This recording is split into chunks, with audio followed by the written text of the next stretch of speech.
welcome. Thank you very much for being here this evening. My name is Amy Olson. I am the director of the Lanpher Memorial Library, and I'm very, very honored and pleased to have this program here tonight for a couple of different reasons. And I think that one of them is that a lot of what we were talking about at one point were stories of survival sometimes depend on one little chance of luck or one act that makes or breaks and makes a difference in a survival story. And on a very different level, this program happened tonight because of just one little coincidence. And the next thing we know, we have this really wonderful and remarkable speakers program.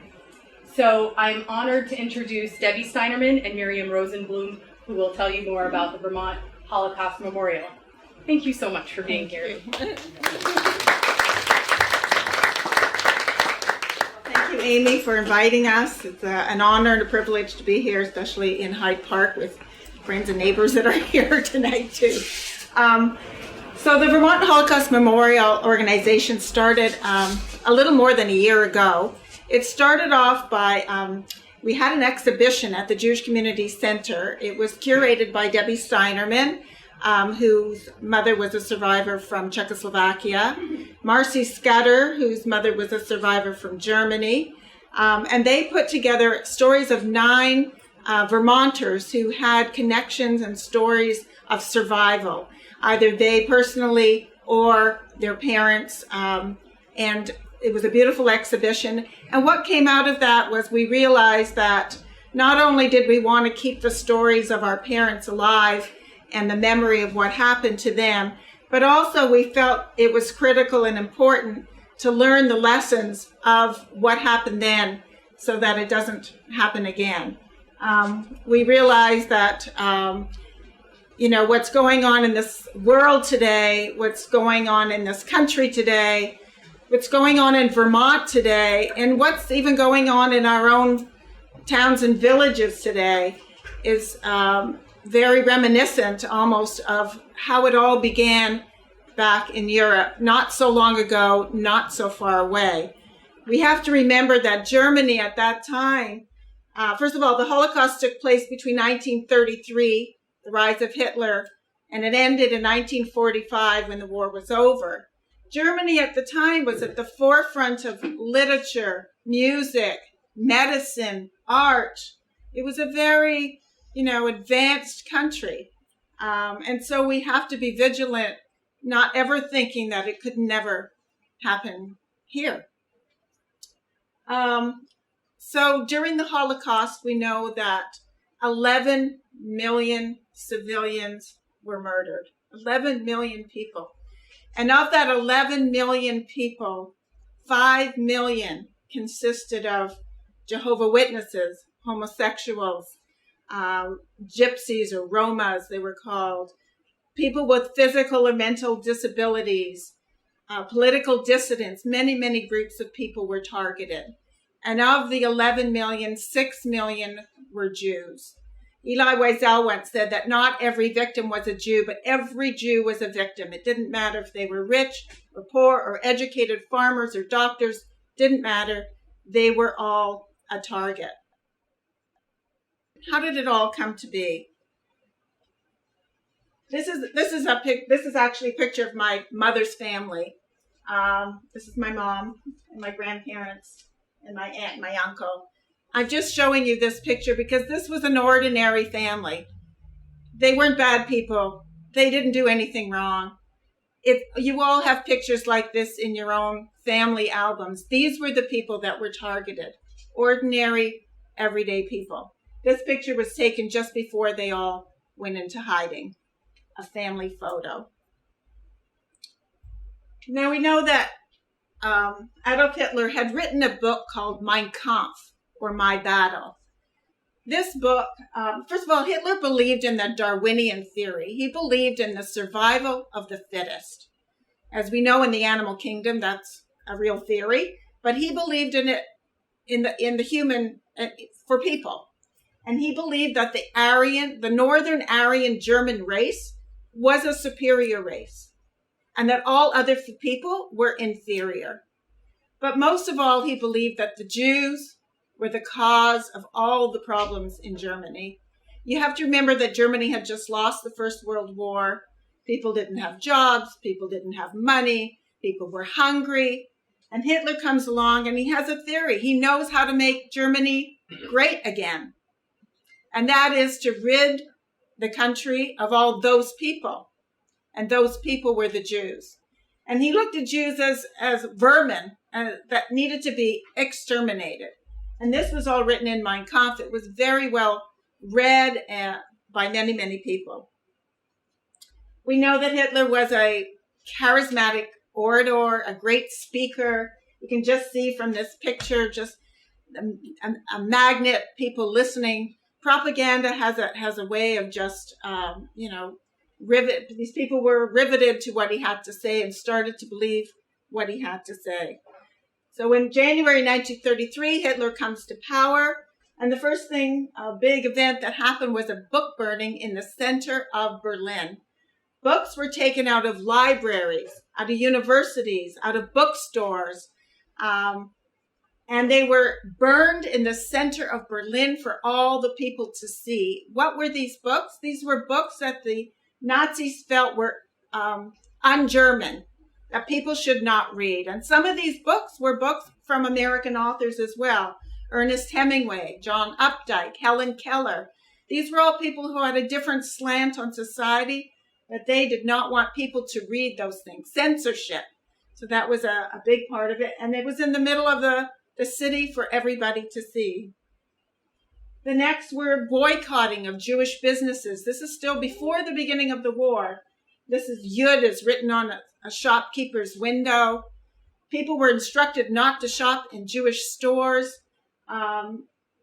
Stores that were owned by Jewish people. There wasn't anything in the store that was Jewish. It was just the store was owned by Jewish people. And they were blamed for, the problems, and they were telling people don't shop in those stores anymore. So people's livelihoods were now being affected. We know that there were huge rallies that went on, and you can just see from the magnitude of this picture how many people would attend a rally. So we think it's just Hitler this was all because of Hitler. There were plenty of people who were buying into this new way of what was going on in Germany. This must have been in Nuremberg. Enormous, enormous crowds. So in 1935, the Nuremberg laws were passed. So now Jews are restricted about where they can go in a city. There's curfews. They can't go to certain parks. They can't go to theaters. Jewish children can't go to school with other Jewish children. Professionals now can't serve. If they're a Jewish doctor, they can't see a non-Jewish patient. No intermarriage. Rule, decree after decree after decree is now being passed against the Jews in Germany. And so people ask, how do they know who's Jewish and who's not Jewish? Well, you're Jewish if your parents are Jewish. This is the Nuremberg laws. You're Jewish if your parents are Jewish and your grandparents are Jewish. This is all they're interested in, parents and grandparents. And you're not Jewish if your parents aren't Jewish or your grandparents are not Jewish. This is a Jew of the first degree. But you are considered Jewish if you have one grandparent on one side or one parent who's Jewish. Anybody in that scenario is Jewish. You are then considered Jewish. And how do they know? You need to come up with family trees, with baptism certificates. You need to prove who you are. And once you are labeled as, once they know you're Jewish, that you are now instructed to wear a Jewish star. First of all, it doesn't matter. You're a Jewish even if you didn't go to synagogue, you didn't practice the traditions, you haven't done anything to show your Judaism ever. If this is how you were born, this is who you were. So you're now given a star. You've given one for your coat, for your clothes, and you're even charged for it. And you're instructed to sew it on your clothing and everywhere you go. It's to further dehumanize you, to find you on the street. And, things are getting a lot worse now in Germany. This is still before the beginning of the war. So in 1938, there was a conference in Evian in France. Roosevelt, gathered the head of 32 different countries together, and they discussed the Jewish problem going on in Germany. And everybody agreed there was a big problem. They could see things were happening, and it was terrible. But nobody was going to open their doors. In America, we were not going to take those refugees in to our country because we had our quotas, they said. And actually, I just read that Hitler was very happy that this conference went on because, and he said, if you want to take them, I'm going to let them go. But nobody would take them, which just furthered the propaganda of the Nazis. Nobody wanted to open their doors. 32 heads of country. The only country was Dominican Republic, said they would take some Jews. So it was. People were in Germany. Things were very bad, and there was no place for them to go. Nobody would take them. The event that really was the turning point was a night we know now as Kristallnacht, or the Night of the Broken Glass. It was November 9th, 1938. An event had happened that caused Hitler and the Nazis to tell people all over Germany, so not just in Berlin, go to the synagogues all over the country, break them, smash them, burn them, take out the sacred texts, whatever you want to do, we're giving you permission to do it. And people did it. Can you imagine if we were given permission to go to churches all over and then people do it? And this is what happened. And now people realize things were going to be a lot worse before this was over. This was November 1938. September 1, 1939, the Nazis invaded Poland and the war began. I'd like to just tell you a little bit about my story now, my history. My parents were both from Holland. I'll just give you a little background. This is a picture of a man, Rabbi Riddelsheim. He was a rabbi in the north of Holland, a very beloved rabbi. He was a great educator, great rabbi, but he also had a passion for children with disabilities. He always wanted to be able to teach them and felt that they needed to have a better chance of life. Unfortunately, Rabbi Riddelsheim died at a young age of the Spanish flu in 1919.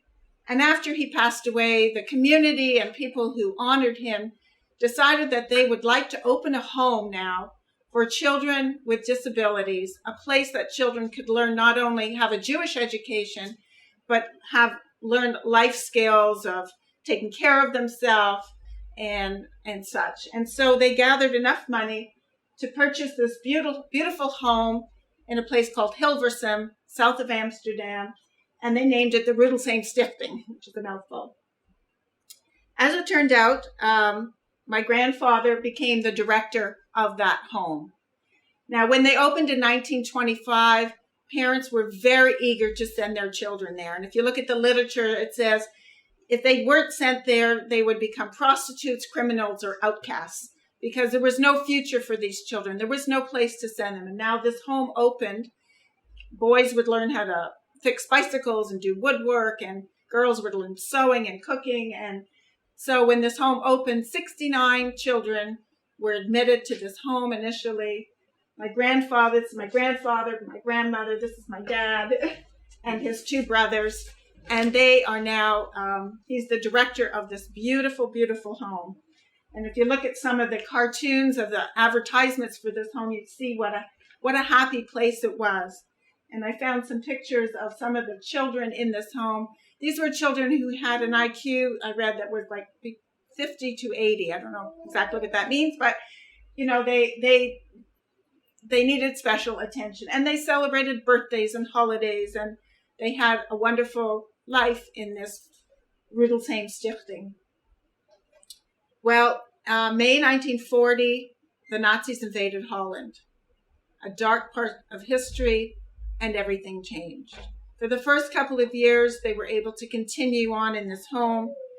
But in 1942, the Nazis decided to take over the home as the headquarters for the Nazis in Holland. Hilversum was not far from Amsterdam. It was a beautiful place, very large, beautiful homes. They decided to make this home their headquarters. So this is a notice saying that the Rudelsheim Stichting has moved. It's now moved to another location. And what's really strange is they moved to a road called Hyde Park Vermont, which is the street that I live on, in Hilversum. And not 8 months later, trucks came, picked up all the children, my grandparents, my uncles, and took them all away. I have to back up for 1 second. My mother also worked in that home. She was she helped with the children, so that's how my parents met. My father at this time is 20 years old, and the story is that my grandmother said, "I don't know who this boy is. He doesn't live here. He's not mine. He's not part of the family. Get out of here." And my father ran. And somehow that appeased the Nazis. My father took off, and the 69 children, the 10 staff members, all taken away. So here's my father on the run, not knowing what happened to his family. Through the underground, he was able to receive a false ID card. People at those times had to always carry an ID card with them. If they were Jewish, it had a J stamped on it. If they were not, it didn't have the J. If they were stopped, their bicycle wouldn't be taken. They wouldn't be beat up. They wouldn't be taken away. And so one of the ways that he was able to survive was through the resistance, through people who helped him. He managed, he became Nicholas de Jong. He had a card, and he was able to maneuver his way around. He ended up going to 26 different addresses in Amsterdam before somebody was able to take him in. This is a picture, that's me a long, long time ago. But this is Ruli. This is the lady, her daughter, also named Ruli, Kleine Ruli we call her. Her and her husband, Ruli was 5 years old at the time.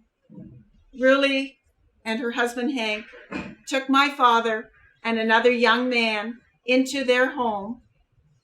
For 2 years, they hid him in a coal bin in the kitchen. And they had to find food. They had to be quiet. They had to lie to their neighbors. Nobody in their building knew. This was in Amsterdam. The home was never raided. A miracle. Luck. That's all there is to it. And Ruli, who was 5 years old, you know how 5-year-old kids, they have big mouths. Not to say anything to anybody that there was 2 men in the house. And my dad survived the war this way, staying with Ruli, a wonderful lady. We went many years later with our kids, and we said to Ruli, "You're such a hero for what you did. You risked your life and the life of your only daughter." And she said, she was appalled. She said, "I'm not a hero. I just did the right thing." So we ask ourselves, could we do that, right? In the end, I found a listing of, this is my grandparents, my grandmother, Johanna Spear, Ezra Spear, Isidore Deneboom, Isaac Deneboom. This is my grandparents and my uncles and all the children. 1 month after they were picked up, they were transported from Westerbork, which was a transit camp, to Sobibor, which was a death camp. And 1 month later, all of them had perished. I was just in Holland in May with my sister, and a monument has been placed in front of where that home was. A beautiful monument of 2 children hugging themselves. It was so emotional and amazing. If you could see, and you can just imagine what these children must have felt. They didn't know where they were going. They didn't know what happened. We went behind the building where the Rudelsheim Stichting used to be. I'll show you. This is what's there now. It's a beautiful apartment building because it was bombed by the Allies. But behind that was a bunker. I guess the Nazis had built a bunker for themselves to hide in case they were bombed. So the bunker, there's no sign, there's no fence, all of a sudden we walked and there it was, a bunker that they had built for themselves behind there. So this is what's there now, a beautiful apartment building, but this monument now stands in memory of all the children. So of the 9 million Jews that were in Europe before the war, 6 million were murdered. 2 out of every 3 Jews were murdered. Think of all the books, all the theater, all the inventions, all the things that didn't happen because of this loss, a tremendous loss of life. And of the 6 million Jews, over 1 million were children. 1.5 million actually. Not all of them were Jews. Some were Poles. Some were disabled children. Some were gypsy children. And of the 140,000 Jews in the Netherlands, 102,000 were murdered. So we think that Holland was so good. People have this notion, but there were a lot of collaborators and very few rescuers. This is a map of Europe, and I'm going to let Debbie continue. You could just see in Poland, where we know 9 out of 10 people help their turn in their Jewish colleagues and neighbors. 3 million Jews were murdered, and we can see in all the different countries of Europe. The numbers that are in black are those that were murdered in that countries. The numbers in blue are how many lived there before the war. And now I'm going to let Debbie Steinerman tell her family story. Hello. So my name is Debbie Steinerman. I'm one of the founders of the Vermont Holocaust Memorial, and I'm also a second-generation Holocaust survivor, as we're called. Our parents were survivors of the Holocaust. We are now the second generation. Our children are the third generation. Just to use this map, I highlighted some of the countries that we're talking about, so you have an idea of the location in Europe. So Miriam's story took place in the Netherlands. My family came from what is now Slovakia. At that time, it was all Czechoslovakia. And my family story goes from Slovakia to Great Britain to Auschwitz in Poland, Hungary, Yugoslavia now is Croatia, Italy, and the land of Israel. So my father and mother are both from what was Czechoslovakia, Slovakia. My father was Andrew Kovari, and this is some of his family. This is my grandfather, my grandmother, and my father is right here with the cute handkerchief. Some of his sisters and his brothers. This was pre-World War II. They were a fairly religious family, Jewish religious family, living in a small town in Slovakia. My father was one of 10 siblings. Most of them survived the war, mostly in hiding. Some were taken to concentration camps, and a couple were on a death march. My father, however, somehow had the foresight in 1939 to leave Czechoslovakia at the age of 25, before the war began for real in that area. He did not tell me his story. I learned more about my mother's story growing up, but I've been cobbling together pieces lately of my father's story. And he hopped on a train from Bratislava, and he made his way through Italy and the south of France. He gambled his way in south of France, and he got to England. In England, he joined the British Army, and he changed his name. He was Andor Kovari, and he became Andrew Andrews. Very British, I guess. So he joined the British Army, and this is him with his platoon, I suppose. He learned to be a pharmacist, and he became the pharmacist to Churchill during the army. He survived the war, continued living in England, and after the war was able to bring some of his surviving family to live with him in England, and after a number of years, they moved to Canada and to New York. My mother's story is quite different, and is really the story that I know best. unlike a lot of children of survivors, I was brought up with my mother telling me her life story, her Holocaust life story as a child, as a bedtime story. Most people that I know didn't learn their family stories until they were adults and maybe even their parents passed. This is my mother's family. This is my mother, her sister, and my grandparents before the war. This is approximately 1942. They lived in a town called Nové Zámky in Slovakia. It was a regular town, young people, old people, you know, a nice village, a nice sized town with a big train station. And this is a picture of my grandfather's houseware store that he had before the war. He was a very well-known shop owner. They were well-liked, lived a very good life. This is a picture of my mother and her sister in their elementary school class in 1934. This was a class of Jewish students, all Jewish students before the war in 1934. They started losing their rights, as the Nazis came to power.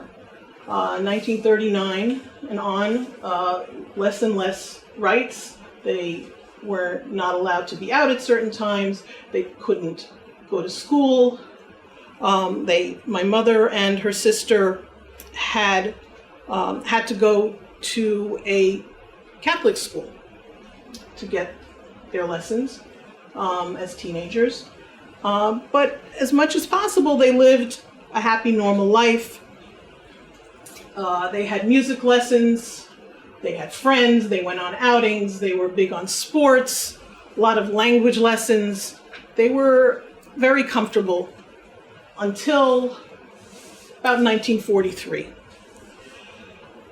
1942, before the real problems came to Czechoslovakia, and this part of Czechoslovakia was close to the Hungarian border. So they were basically part of Hungary, and they fell into the events that Hungary and Budapest did.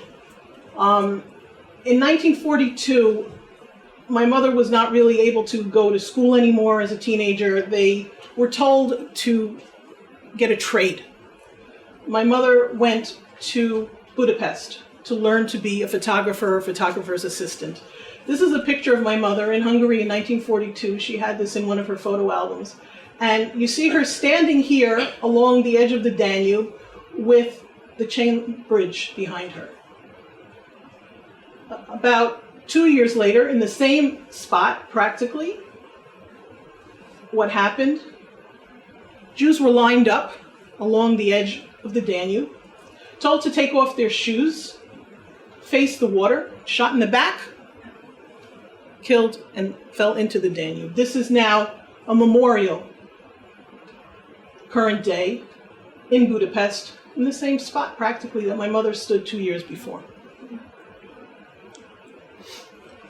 So 1943, 1944, the Jews in Czechoslovakia were begun to be rounded up, sent to ghettos, sent to concentration camps, sent to labor camps.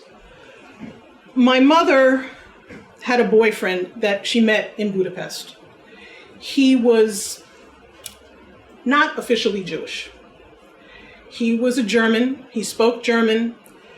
He lived with his grandparents, who were the parents of his father, who had passed away many years before. His mother kind of disowned him. His grandparents, his father was Jewish, but nobody knew that.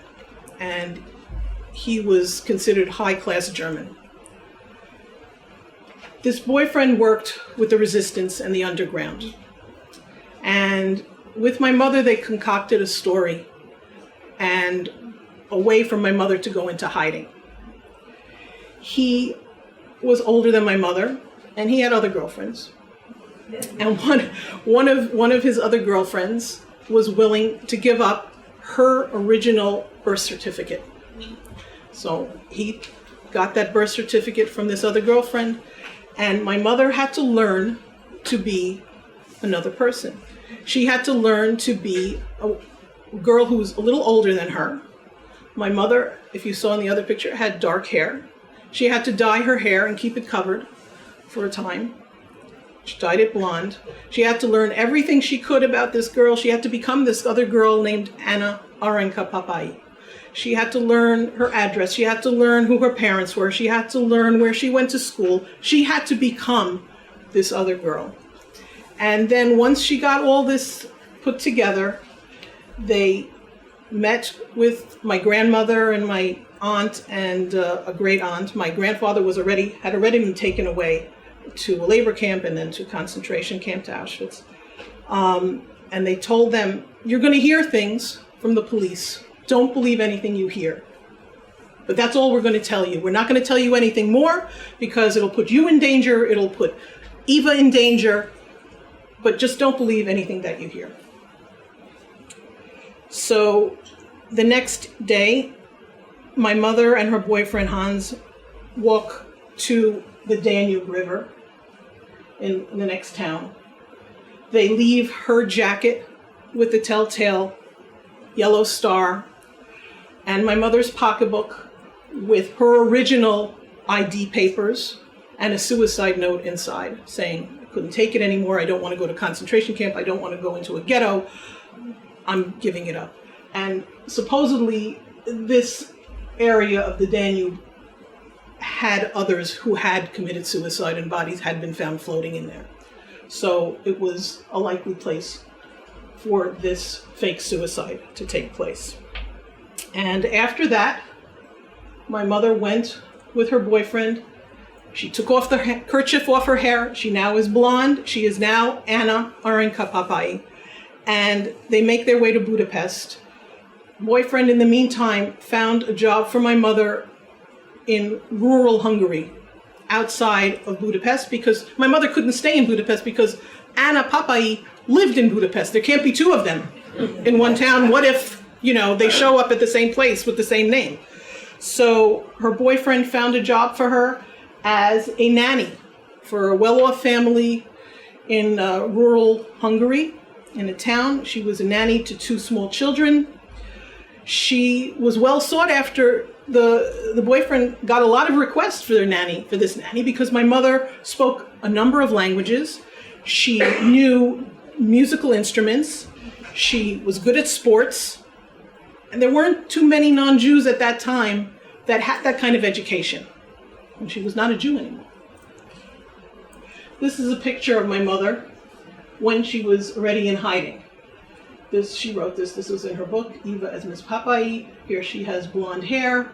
Here you see she's wearing a cross around her neck.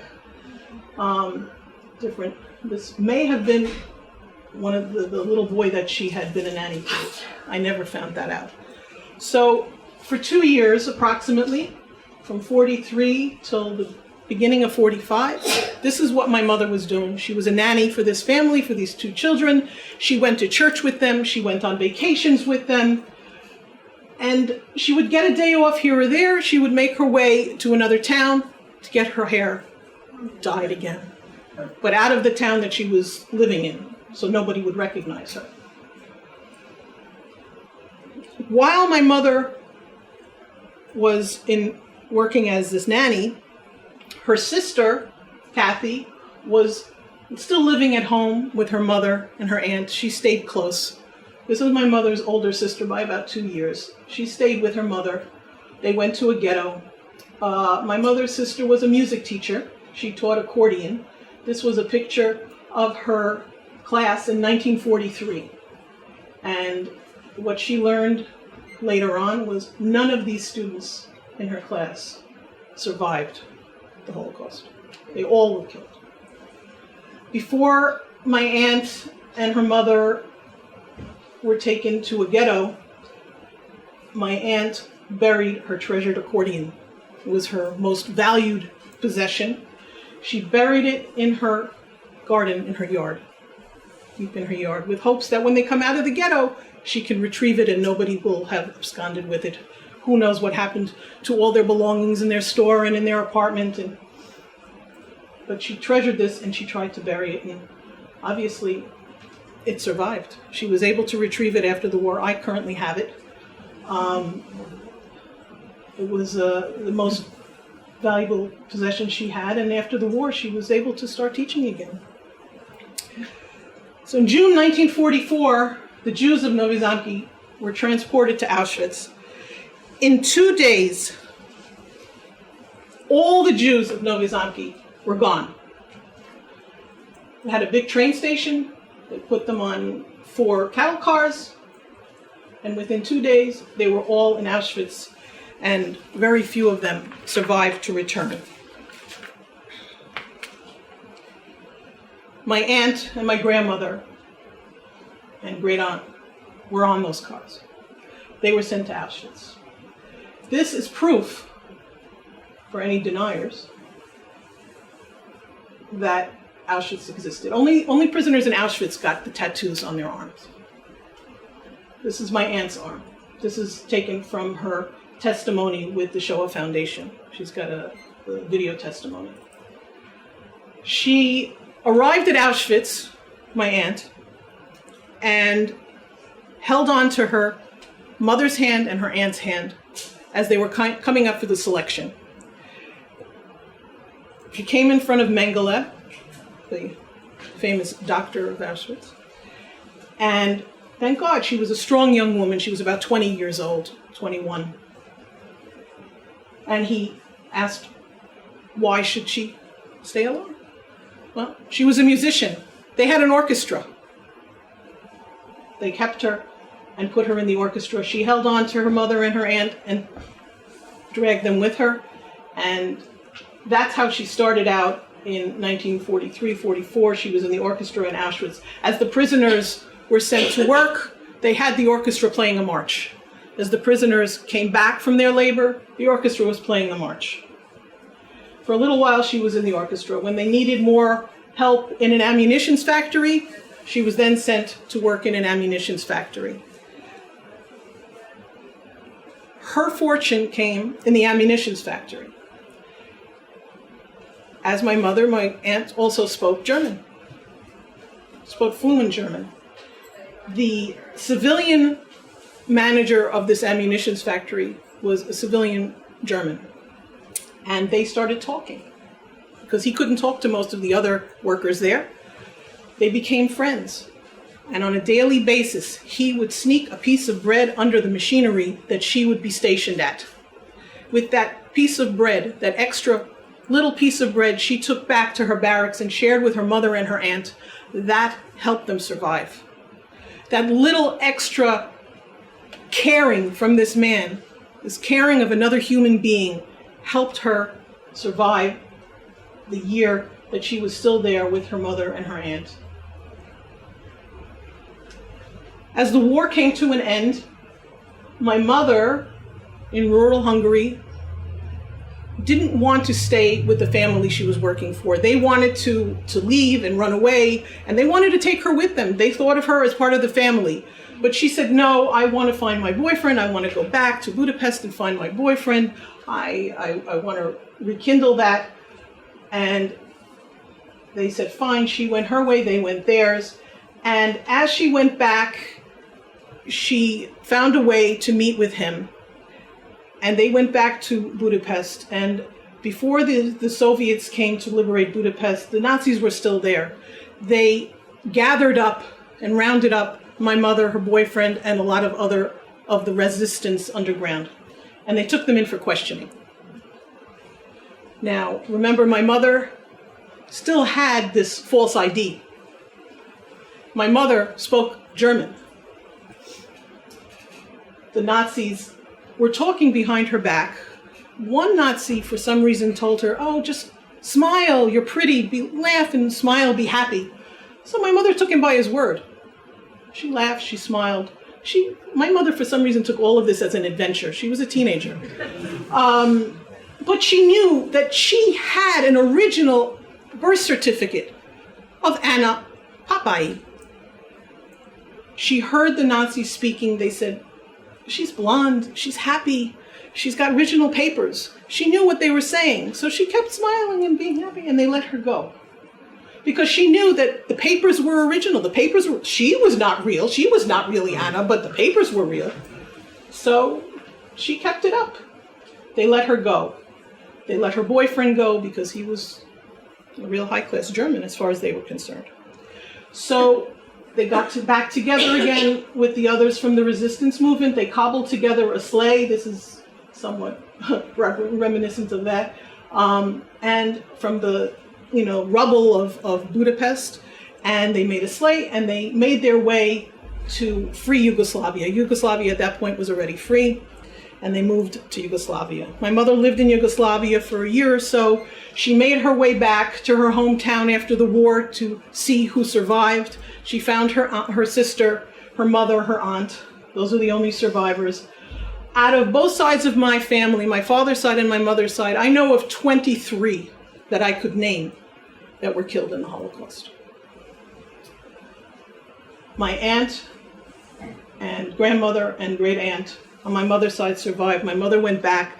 She didn't want to live in her hometown anymore. She felt there was really nothing there for her except for her mother and her sister. But she was in her early 20s. She wanted to live life. She went back to Yugoslavia for a little while and then made her way to Italy, where she was in a displaced persons camp, a DP camp, for a couple of years. From the DP camp, she was able to get on a ship, and she made her way to Israel. She lived in Israel for about 7 years. During that time, she worked for an airline. And again, because of her knowledge of languages, she was given a job as a ground hostess. Now, air travel was brand new. It was for the rich. It was, it wasn't very affordable for most people. She was greeting VIPs. She met Leon Uris coming off of one of her flights. They became friends. He asked her to accompany him as he toured the land of Israel and did research. While they were working together, she told him about her story and what she, how she survived the Holocaust. It became a backstory in his book. And they kept in touch for many years after that. Late 1950s, my mother made her way with the airline to work in New York. By that time, my father was already in New York. They met in New York. They married. And basically, that's history. This is a picture from 1966 of my father and some of his siblings that survived. This is one brother, another brother, third brother, and his sister that survived. I'm right here. I'm the little girl on my grandmother's lap. And this is a picture, so that's my father's family, and this is a picture of next generation from my mother's family, and we all got together for a wedding in 2014 in Israel. And as you can see, the survivors are no longer here, but we're here. And we're here to share these stories and these lessons, because had it not been for the others that were willing to take a risk, willing to help, Miriam and I wouldn't be here right now to tell you these stories. And we learned this lesson. It's very important to share this lesson, because we have to help each other when we see somebody that's in trouble, refugees or otherwise. And that's what the Vermont Holocaust Memorial is here for.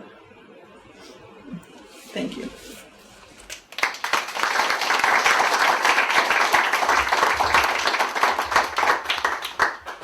I'll just wrap it up. I just want to point out that, yes, the Jews were targeted as we hear these stories. But if you look at this physically disabled, homeless, criminal, African, homosexual, Jehovah's Witness, prostitute, Jew, Roma, communist, alcoholic, mentally disabled, Slav, Polish, many, many groups were targeted, not just the Jews. I guess the lessons that we want to learn from all these stories, and the point of us doing this Vermont Holocaust Memorial organization, is we have to think about the victims, and we just saw the other slide, but we know victims, we know bullying in schools, we know people at work that are picked on, we know people in your community, just in everyday life there are victims. And we have to ask ourselves, who are we in this scenario? Hopefully we're not a perpetrator. Are we a bystander? Are we saying, they're not, nobody's bugging me. I'm not going to do anything about it. It's not important. I'll just leave it alone. Or are we that rescuer? Are we that upstander? Are we that person who, you hear all the things that have had to happen in order for us to survive. And so it is in everyday life. People who are victims need us to be the upstanders, the rescuers, and to help people in need in every scenario in our everyday life. And that's really the lesson that we want to take away from all these stories that we're bringing forward. Something for you to think about. Before we leave tonight, I wanted to tell you there's one other. First of all, what Vermont Holocaust Memorial has been doing is we're speaking in schools, we're speaking in libraries and community centers. We just had an exhibition at Lost Nation in the lobby. The play Becoming Dr. Ruth was playing, and we had a wonderful exhibition because it was so relevant to the story of Dr. Ruth. But also we've had teacher workshops. Last spring we had a workshop over a 2-day period where 40 teachers came together here in Stowe, and we taught them about the history of the Holocaust, but how to make it relevant in the classroom and everyday teaching to children, so that this kind of thing could never happen again. We're going to be doing it again in the spring. And if you're a teacher, if you know any teachers who want to participate in this very meaningful seminar, it's being taught by Echoes and Reflection. Last year it was taught by Facing History, an organization that does this kind of thing all over the country. So also what we started is something we're calling the LEAF Project. We think about the 1.5 million children who perish. It's a number that we can't even imagine. And we thought to visualize it, to make it more tangible, we're going to try to collect 1.5 million leaves. We picked the leaf because the symbol of a tree, first of all, living in Vermont, it's populating our landscape. No matter where we look, we see a tree. But a tree is a symbol of life. It has roots. A family has roots. It has branches. A family has branches. Every tree is different. There's no trees that are alike, like people. And that every tree is dependent on another tree. Every human is dependent on other humans. And that we felt that the symbolism of a leaf was just so meaningful. So before you leave tonight, I'm going to ask you to go over to this table over here, take a leaf, take a form with you. If you want to do it with your family, with your neighbor, you could make your own leaves out of tissue, out of clay, out of ceramic, whatever you want to do. We're trying to collect all these leaves. Marcy Scudder, who's another founder of this organization, she's an artist, and we hope one day, in a long, long time from now, to make an exhibition of all these leaves to try to visualize what 1.5 million looks like. So thank you very much for coming. If you have any questions, we'll take a few questions from you. Yes? I think they want them to Are come up there to any survivors from the Holocaust still living, or should be, I would imagine, but are there many, have any idea how many? Well, I used to work at a Holocaust museum in Houston, and we had, when we opened the museum in 1996, there were 350 survivors in Houston. And now there's just a handful, really, because they're dying of natural causes, Yeah, they'd be there's child survivors still. But even the child survivors are in their 80s. They're in their 80s, right? It was, the war was over in 1945, so 75 years ago. yeah.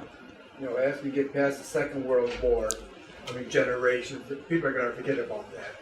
Well, that's why That's we're why here. we're here. People don't remember what the Second World War was.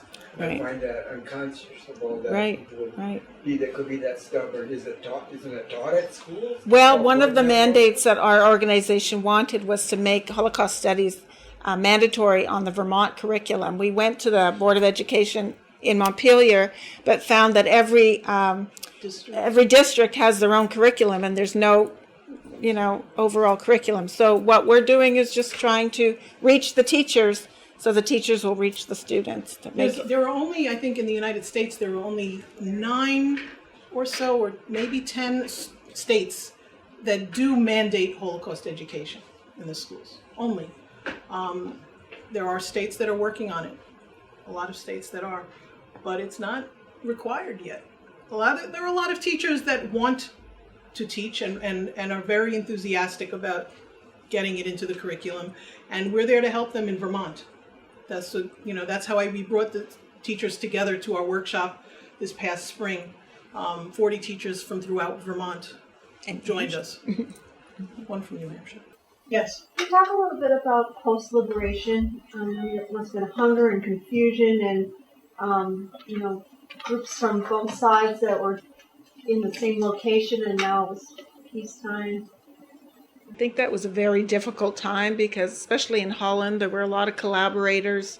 And I don't know exactly. My parents never really spoke about it. I know that they went to train stations to try to find lists of people who had come back or survived and try to put their lives back in order again. I hear a lot of accounts of people suppressing what had just happened and just kind of moving to a joyful phase because it had been so difficult. I know for myself, my parents really didn't want to talk about it. We moved. I was born in Holland, youngest of 3 kids. We moved to Canada. They were so happy to be alive and to have a life again, get a job, raise a family, be normal again. They did want to put it behind them. It was only later in life they felt, if I don't tell you now, you're never going to know. So, and I think that's true of a lot of second generation. But you're right. I mentioned, I was an oddity. I mean, my mother telling me her story as I was growing up, I don't know others that had that. I guess it was a good thing. I got very comfortable with it. I got very comfortable with the stories. But my mother survived. She saw it as an adventure, as I said, as a good event. Her sister, my Aunt Kathy, who was in Auschwitz, actually was married right before they were put into a ghetto. And her husband, just soon after they were married, was taken to a labor camp and then taken to Mauthausen concentration camp. She was taken to Auschwitz. They didn't know what happened to each other. She came back. She survived. It's a very, very amazing story. She's coming back from Auschwitz. She's on a train, where the 2 trains coupled together. She was sitting in that area, in that coupling area. Her head was shaven. She's in tatters. She's thin. There's a man sitting across from her in that same coupling, staring at her and staring at her and staring at her. Then he pulls out a picture that he had, and he shows it to her. And she practically fainted. It was her wedding picture. It was her husband's brother. Somehow he recognized her sitting across from him. I mean, he was staring at her for a long time. That was one, amazing story after liberation. She went back, as I said, she went back to her hometown, and a month or 2 months or I don't remember how many, a couple of months later, her husband shows up at the door, and he had typhus, and he was not well for a number of months after, and she brought him, she helped him recover and come back to health. But people didn't know where their families were, what happened to them. A lot of them never really found out. A lot of them, there was, although the Nazis kept very good lists, we're talking 11 million people. So there's, no real answer. So, thank you for your stories. And of the 11 million, thank you for the numbers for clarifying a bit. Of the 6 million Jewish, 5 was just with regular folks. Gays, intelligentsia, clergy, teachers, bishops, whatever. And how the deniers are so wrapped up in numbers. And also relating to today, coming down. Thank you. Thank you. Well, thank you both so much. It was a wonderful intertwining of your personal stories and the larger story that they were part of. I wonder, as you navigate the world of today, where do you see some of the opportunities for us to be upstanding in our own time? Difficult questions. I think all of us see things in our own community that happens. It doesn't have to be huge. There's people that are picked on, people that others throw away. I don't know how to say it, but no, not one person is better than another person. And I think that's what we have to always think about. Nobody's bigger, nobody's better. We're all human. And I think just in our day-to-day life that we have to just care for each other. And it should be, that is very important for the next generation and for children to be taught and to understand, whether at home or whether in school.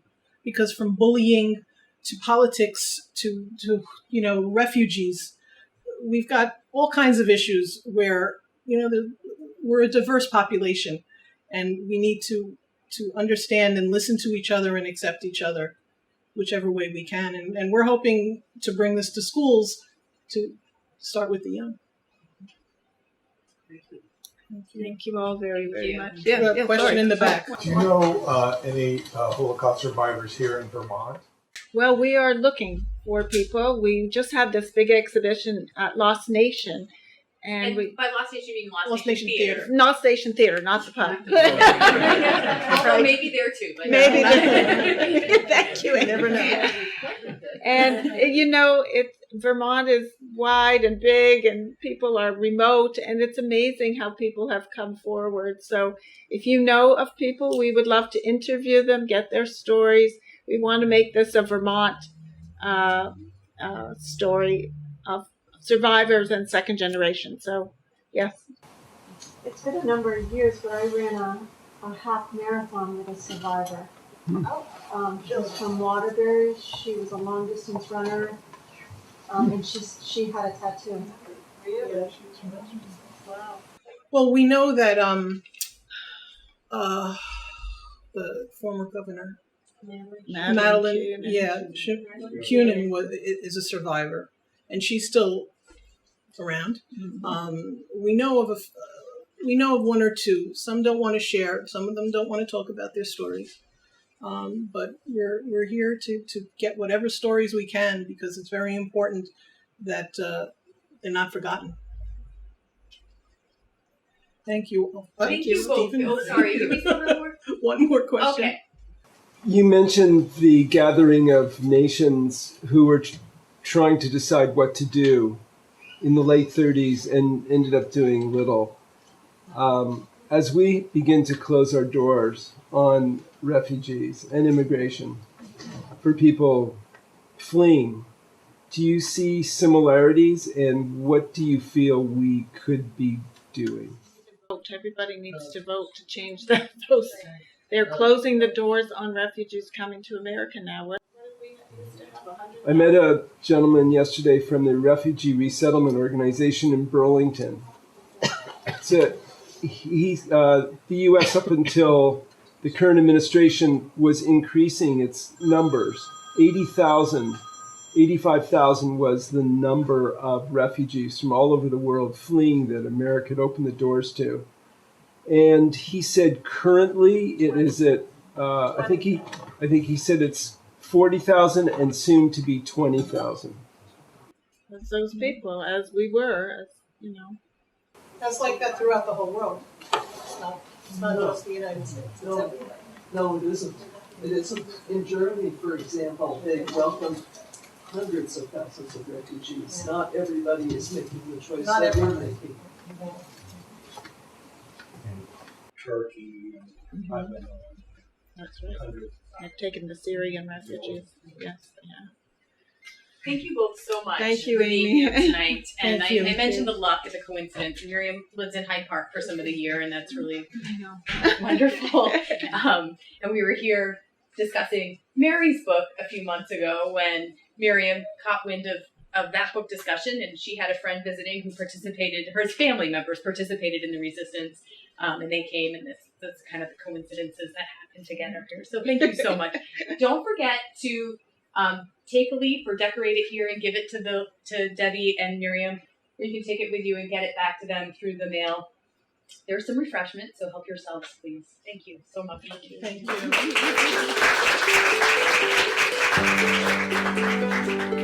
you.